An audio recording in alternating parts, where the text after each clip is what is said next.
Okay, so moving forward to the to another function, which is the loop function.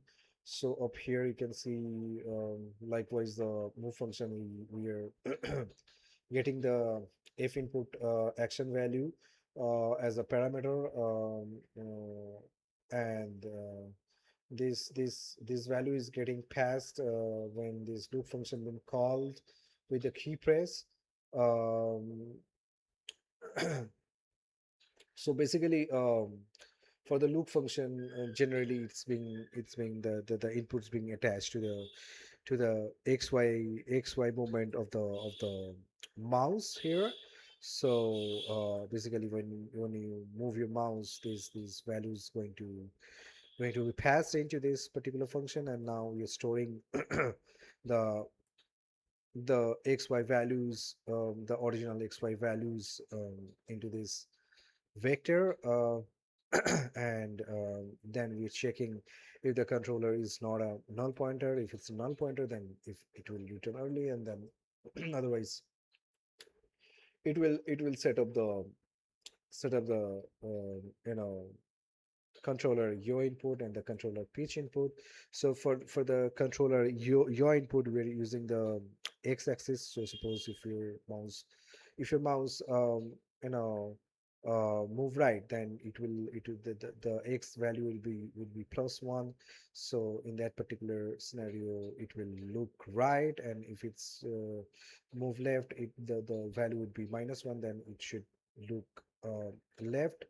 And for the pitch input, it's for the look up and down. So we're passing this y value. So if the y value is +1, suppose your mouse is moving forward, so then at that particular time, it will pass the value as positive. So it will look up, your character will look up, and if you want to make your character look down, then you need to move your mouse down towards, then the y value would be -1, and then your character will look down. Okay, so these two functions are pretty straightforward. This is the start print and the stop print. This would be called when this will be triggered with some keystroke. Suppose we have some key setup like control, so or the shift maybe for making a character run. So in that particular time, the max speed would be the character movement. So what I'm doing here, so I'm getting the character movement and using its max speed and setting it up to the sprint speed. So your character running speed should be default, should be the sprint speed, not the walk speed, right? So that's why we are setting up the sprint speed.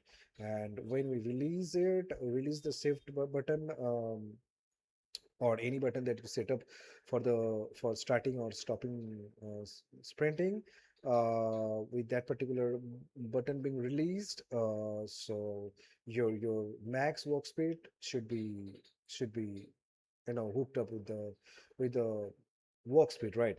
So because your character is not sprinting that particular time. Okay, so moving forward to the toggle crouch. So the toggle crouch is being fired when a particular key being pressed, and those you know uh, for acting on key press, we have already created some input actions which are going to be bind later part in the videos. Like suppose there's the crouch action, so there should be an input action which is going to be bound with this particular variable, and then we'll be accessing it from the bind action here. And you can see we have already explained that this is when the event got triggered the crouch action, this particular function being called.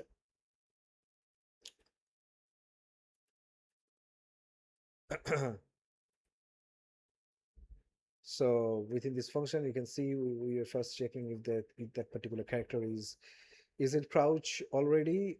Crouch state already? If it's in crouch state, then it should be uncrouch, and if it's not, then it should crouch. Snippet we are not going to use now. We'll be explaining later in the later videos, because when we'll be creating the animation instance and the animation montage, and setting up in the character blueprint those animation montages, and in that particular time it would be, you know it would be good if we explain this particular code snippet. So for now, let's compile this code here. Okay, so let's hit the build.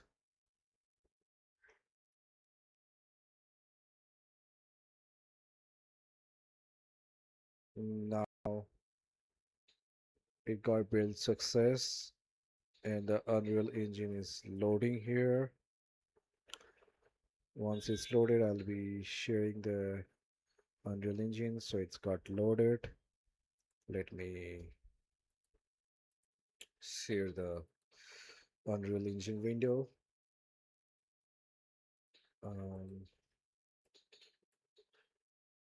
well, you can see now. So I'm going to hit the compile first. So the compile code is success.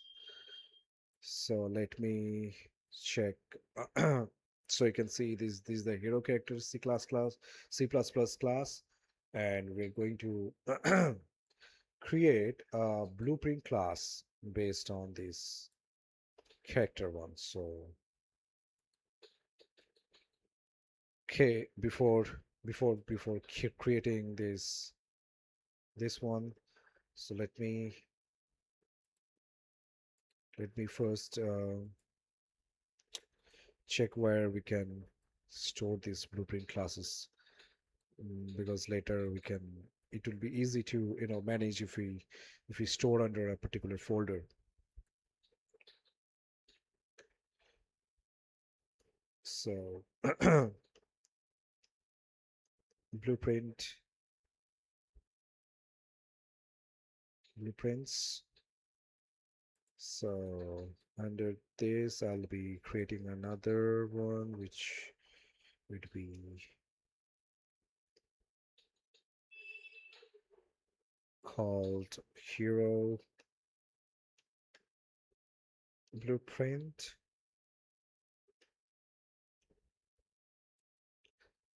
Okay, so we are going to create the our hero character blueprint class under this folder. So let's create it now. So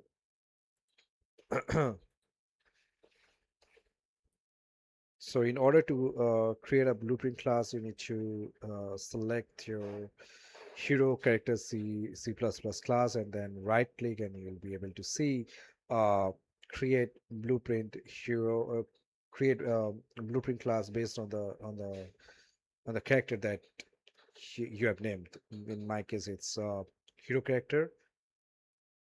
So let me hit and create this. So let me when you hit the option, you'll be able to see a see a pop-up to add the blueprint class. Let me share this as well. Um, okay, give me a sec. Let me share this pop-up window is with you guys. So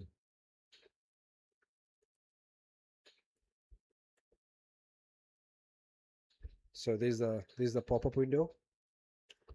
So I'll be naming it BP underscore hero CHA character hero BP character, and I'll keep it under the content, characters, blueprint, and a hero blueprint. This is a blueprint class, so let me share this uh, blueprint editor to with you guys. So there is the so this is the blueprint editor. So in the content browser, you can see there is a blueprint blueprint class here. So on double clicking it, this particular editor will open. So this is called capsule. So we have already been we have already we already seen the C++ class that we have already created this in C++, and you also can see this editable in the C++. So this is the arrow component. This is the camera boom, which we already created, and it's all coming from the C++. This is the follow camera for the camera component, and this is the mesh. So these the option to dock our mesh here. So at the particular point, we have a hero mesh, maybe, yeah, we have it. So there you go. I have set up the mesh here, and we can uh, we can manipulate our static mesh or this capsule here. So if you want to scale it 10, oh no, I'm sorry.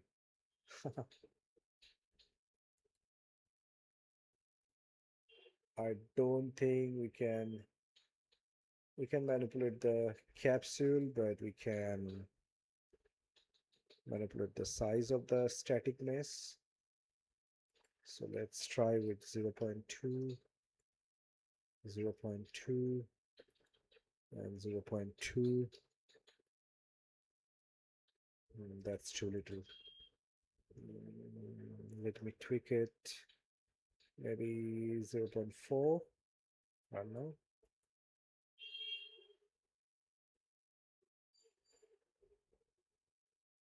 0.4, 0.4. We need to tweak it a bit more. 0.5, 0.5, 0.5. Now we have the character inside the capsule, and this, okay, the arrow is facing here, so our character should this mesh should be rotating to the minus 90 degree following the arrow minus 90. So here you go. All right. So let me put this character in our gameplay. Okay, before going into it, I wanted to show you whatever the component we put it as a, or whatever the variable we put it as a blueprint readable. Are we able to get those variables here in the blueprint details or not? So Suppose we have some variable called default mapping context. Let's check in the blueprint class if we can get that. See, uh, there is a default mapping context option, input option is available. So when we'll be creating a mapping context, we'll be able to find our mapping context here, and we can easily dock it as an input, and then we can use it in the with the CP with our C++ class with our code. We also had some other input actions like the move actions, look actions. Let's check. Let's have a check. If we got the look action, yeah, look action, we already got it. It's not being set up to any because we haven't created any action blueprint yet. So we'll be creating in the later videos. So you can see the move action is also available here. Also, we had created few variables to manipulate over in the blueprint class. So let's check. Suppose the walk speed, right? So we have the walk speed, and we are going to check it here. So you can see, so the walk speed is set to 400 F. So we have already set it up from the C++ class, and it's got the blueprint class got reading from that C++ class as well. Okay, everything is set up for the character, and in the next videos we are going to create some input action blueprint classes, and also the input action mapping blueprint classes, and set up the input actions. And then in the later videos we'll be creating some animation 2D blend spaces to use the animations you know um, while these input events are being triggered. Like suppose you press the W, I mean the movement inputs. I mean, we should see the character is actually walking,